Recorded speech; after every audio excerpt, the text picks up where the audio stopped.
Hi, it's a little chilly out here today, but let's take a walk.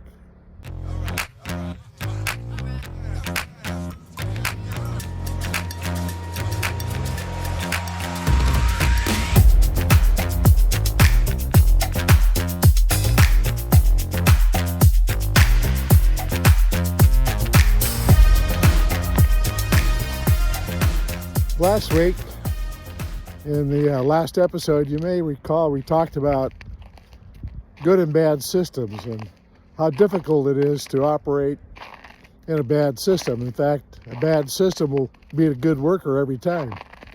We talked about a hockey team being an example of that. And the goalie doing their very best, but even the best make an error now and then, and a goal is scored. But what about the other players on the team in that system? Are they helping out? So I got a question because I'd mentioned something called human and organizational performance. And so what exactly is that? Well, let's look at a little history first.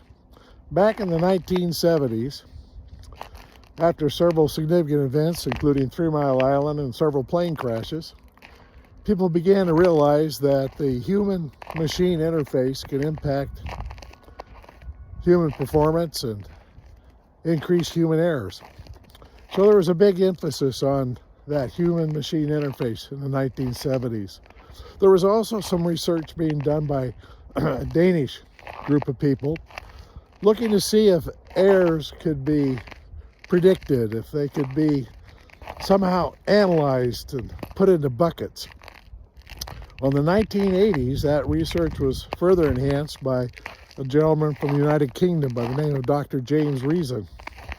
And he took that research and wrote a book in 1989 called Human Error.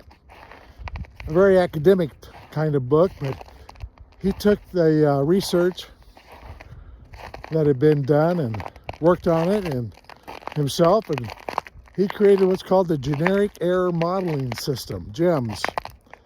And that was kind of the thing that we looked at in the 1990s to try and improve performance at nuclear power plants. And it worked. In fact, capacity improved by 50% over the next 20 years just by implementing many of the tools that and knowledge that Dr. James Reason had talked about. But what was interesting is while the industry was focused on improving capacity, it also improved safety numbers by a factor of 10. So we went from the human-machine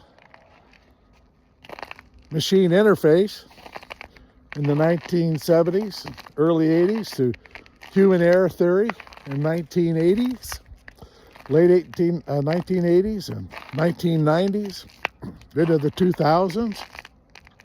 And then some leading thinkers like Dr. Todd Conklin and Rob Fisher started looking at systems and reviving some of the work that W. Edwards Deming, Dr. Deming, had come up with, in which in his book Out of Crisis in 1996, he talked about 14 points of quality, and he really emphasized the impact of a system on the individual's performance. In fact, he said over 90% of events involve more than just the individual, that it's a system they're trying to work in.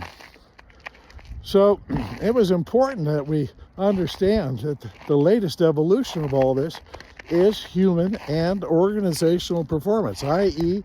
the system impacts the individual's performance. So we're going to take a look in some future episodes at 5 principles of human and organizational performance. And we'll talk about each one in detail and how that is foundational to our understanding of how we humans operate within our systems. So, hope you look forward to that. And I look forward to a little warmer weather. But up here in northern Ontario right now, it's not a bad day.